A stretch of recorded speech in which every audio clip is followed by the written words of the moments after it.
The 2019 Lok Sabha election has begun and voting for the first phase ended today.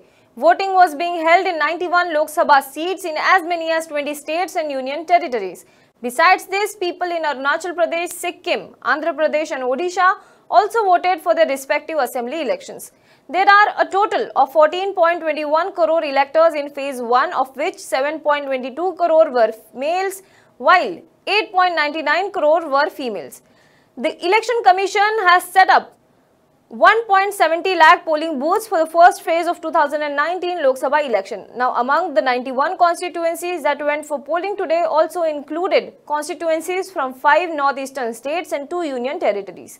These constituencies voted in one phase. Well, according to the Model Code of Conduct, we cannot show you the opinion polls, but we will go through the other statistics. Now, let us start with Andaman and Nicobar first. There is only one seat in this union territory. In 2014 Lok Sabha election, BJP emerged victorious on this one seat with vote share of 47.8%. Congress vote share was 40.8%. Talking about the gender ratio, males account for 1,54,829 while females account for 1,39,595. Others, that is third gender, are 11. Now, if we look at the religion-wise composition, Hindus are 69.45%, Christians are 21.28%, Muslims account for 8.52%, Sikhs are 0.34%, Buddhists 0.09% and Jains are 0.01%. The major candidates in this region are Kuldeep Rai Sharma of Congress, who is contesting against Vishal Jolly of BJP. Both the parties, that is Congress and BJP, are contesting on 1 seat each. Next up is Arunachal Pradesh. There are total 2 constituencies in this northeastern state. In 2014 Lok Sabha election, BJP and Congress both won 1 seat each. Talking of gender ratio, male population is lesser than the females. Males account for 3,92,612 while females are 4,01,691. Now we will move on to the religion-wise composition. Christians are the majority here with 30.26% of the population. Hindus are second, that is 29.04%. Buddhists are 11.77%, Muslims 1.95%, Sikhs 0.24% and Jains are 0.06%. The major candidates in this region are Kiran Rijiju, who is Union Minister. He is contesting on BJP ticket in Arunachal East. He is contesting against James Wanglet of Congress in Arunachal East. Tapir Gao is a BJP candidate from Arunachal West. He is contesting against Nabam Tuki of Congress. Now let us move on to Lakshadweep. The total constituencies in Lakshadweep are 1. In 2014 Lok Sabha election, NCP won this seat with a vote share of 50.10%. The Congress's vote share was 46.60%. The gender ratio in Lakshadweep, the union territory, is males account for 27,475 while females are 26,791. Religion-wise composition, if we look at it, Muslims are a majority here with 96.58% of the total population. Then come Hindus, who are 2.77%. Christians are 0.49%, Jains are 0.02%, Buddhists are also 0.02%, while Sikhs are 0.01%. Major candidates in this region are Abdullah Khadir of BJP, who is contesting against M. Hamdullah Saeed of Congress. Now let us move on to Meghalaya. The total constituencies in Meghalaya are 2. In 2014 Lok Sabha election, NPP, that is Nationalist People Party, and Congress both won 1 seat each in this region. NPP's vote share was 22.20% while Congress's vote share was 37.90%. Gender ratio here is again females are more than males. Males account for 9,36,578 while females are 9,56,136.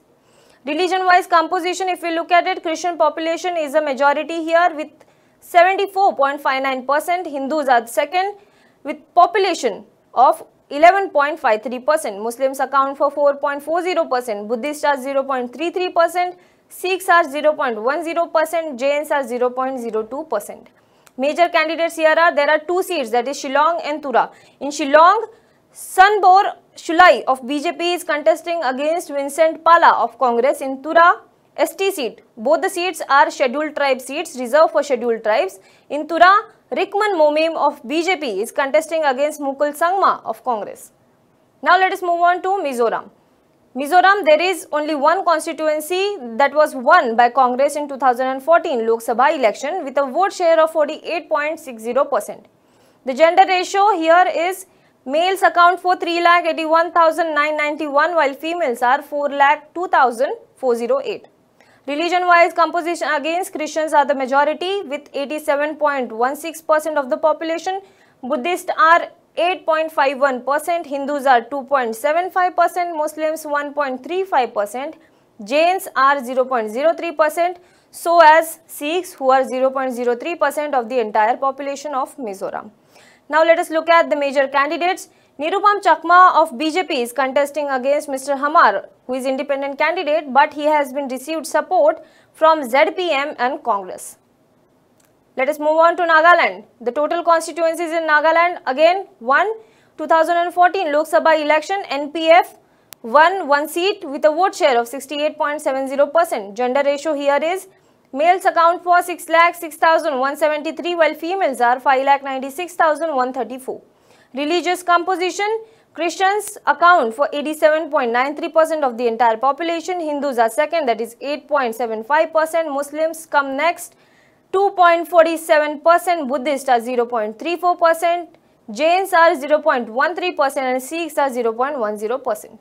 Now major candidate here are Tokheho Yepthomi of NDPP and KL Chishi of Congress. Now let us move on to the last state of Northeast, that is Sikkim. The total constituencies here are one constituency. 2014 Lok Sabha election saw SDF winning this only one seat with vote share of 53%. Gender ratio here is males account for 2,16,222 while females are 2,07,103. Religious wise composition, if we look at it, Hindus are 57.76%, that is the majority, while next come the Buddhists who are 27.39% of the entire population. Christians are 9.91%, Muslims are 1.62%, Sikhs account for 0.31% and Jains are 0.05%. Major candidates here are SDF has fielded Premdas Rai, Congress has fielded Bharat Basnet, while BJP has fielded Laten Sherpa. Well, the voting on these constituencies has concluded. The results will be announced on May 23rd. For more news and updates, stay tuned to HW News. Now you can also download our app on your Android Play Store and Apple Store.